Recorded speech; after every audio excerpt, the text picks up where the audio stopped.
Once upon a time there was a king and a queen, who grieved sorely that they had no children. When at last the queen gave birth to a daughter, the king was so overjoyed that he gave a great christening feast, the like of which had never before been known. He asked all the fairies in the land, there were 7 all told, to stand godmothers to the little princess, hoping that each might give her a gift, and so she should have all imaginable perfections. After the christening, all the company returned to the palace, where a great feast had been spread for the fairy godmothers. Before each was set a magnificent plate, with a gold knife and a gold fork studded with diamonds and rubies.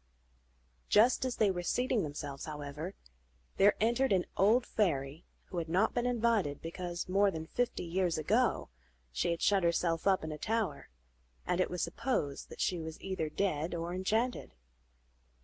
The king ordered a cover to be laid for her, but it could not be a massive gold one like the others, for only 7 had been ordered made.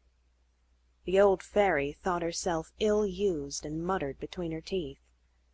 One of the young fairies, overhearing her, and fancying she might work some mischief to the little baby, went and hid herself behind the hangings in the hall, so as to be able to have the last word and undo any harm the old fairy might wish to work.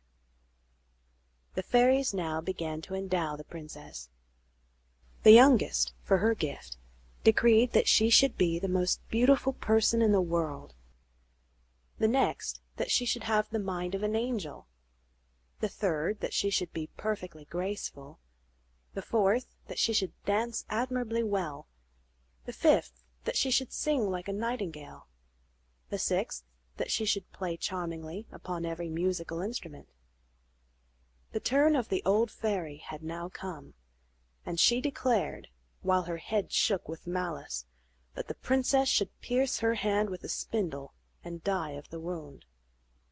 This dreadful fate threw all the company into tears of dismay, when the young fairy, who had hidden herself, came forward and said, "Be of good cheer, king and queen, your daughter shall not so die. It is true I cannot entirely undo what my elder has done. The princess will pierce her hand with a spindle, but instead of dying, she will only fall into a deep sleep.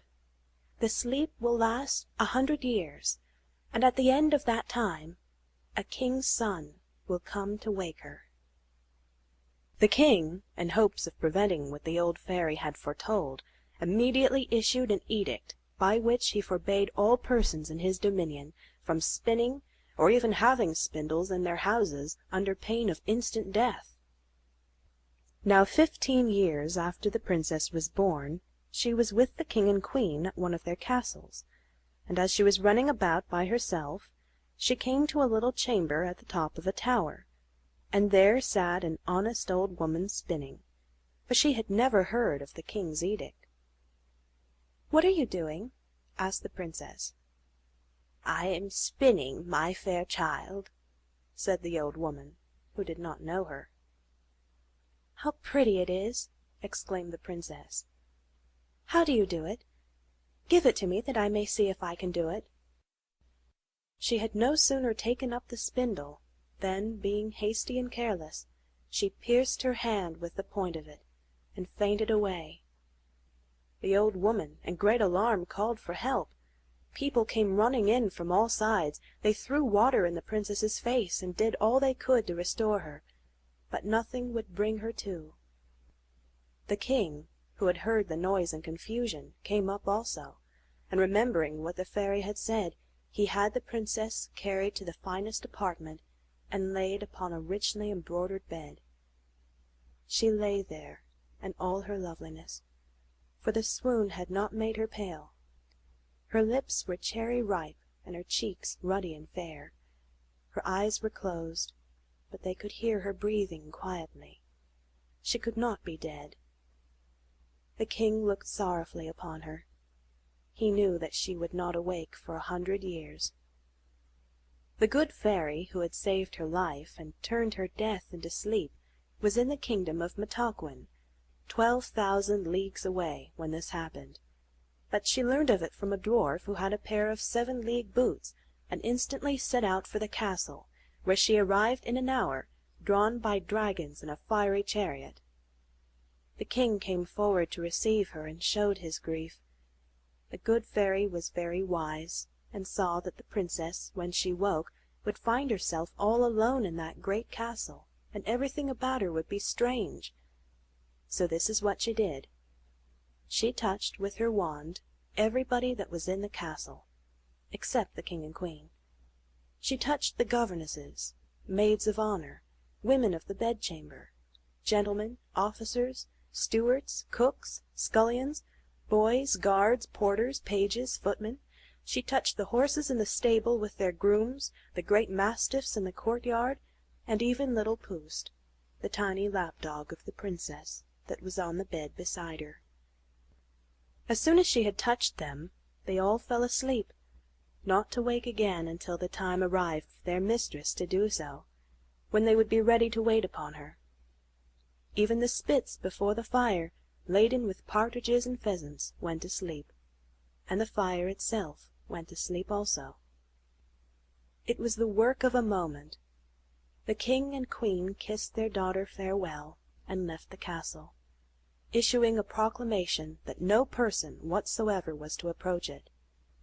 That was needless, for in a quarter of an hour there had grown up about it a wood so thick and filled with thorns that nothing could get at the castle, and the castle top itself could only be seen from a great distance. 100 years went by, and the kingdom was in the hands of another royal family. The son of the king was hunting one day, when he discovered the towers of the castle above the tops of the trees, and asked what castle that was. All manner of answers were given to him. One said it was an enchanted castle, another that witches lived there, but most believed that it was occupied by a great ogre, which carried thither all the children he could catch and ate them up one at a time, for nobody could get at him through the wood. The prince did not know what to believe, when finally an old peasant said, "Prince, it is more than 50 years since I heard my father say that there was in that castle the most beautiful princess that ever was seen, that she was to sleep for 100 years, and to be awakened at last by the king's son, who was to marry her." The young prince at these words felt himself on fire. He had not a moment's doubt that he was destined to this great adventure, and full of ardor he determined at once to set out for the castle. Scarcely had he come to the wood, when all the trees and thorns which had made such an impenetrable thicket opened on one side and the other to offer him a path. He walked toward the castle, which appeared now at the end of a long avenue, but when he turned to look for his followers, not one was to be seen. The woods had closed instantly upon him as he had passed through. He was entirely alone, and utter silence was about him. He entered a large forecourt and stood still with amazement and awe. On every side were stretched the bodies of men and animals apparently lifeless, but the faces of the men were rosy, and the goblets by them had a few drops of wine left. The men had plainly fallen asleep. His steps resounded as he passed over the marble pavement and up the marble staircase. He entered the guard-room. There the guards stood drawn up in line, with carbines at their shoulders, but they were sound asleep. He passed through one apartment after another, where were ladies and gentlemen asleep in their chairs or standing. He entered a chamber covered with gold, and saw on a bed, the curtains of which were drawn, the most lovely sight he had ever looked upon. A princess, who appeared to be about 15 or 16, and so fair that she seemed to belong to another world. He drew near, trembling and wondering, and knelt beside her. Her hand lay upon her breast, and he touched his lips to it. At that moment, the enchantment being ended, the princess awoke, and looking drowsily and tenderly at the young man, said, "Have you come, my prince? I have waited long for you." The prince was overjoyed at the words, and at the tender voice and look, and scarcely knew how to speak.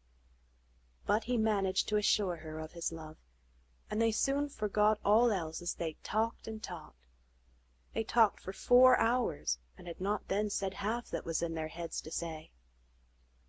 Meanwhile all the rest of the people in the castle had been awakened at the same moment as the princess, and they were now extremely hungry. The lady-in-waiting became very impatient, and at length announced to the princess that they all waited for her. Then the prince took the princess by the hand. She was dressed in great splendor, but he did not hint that she looked as he had seen pictures of his great-grandmother look. He thought her all the more charming for that. They passed into a hall of mirrors, where they supped, attended by the officers of the princess.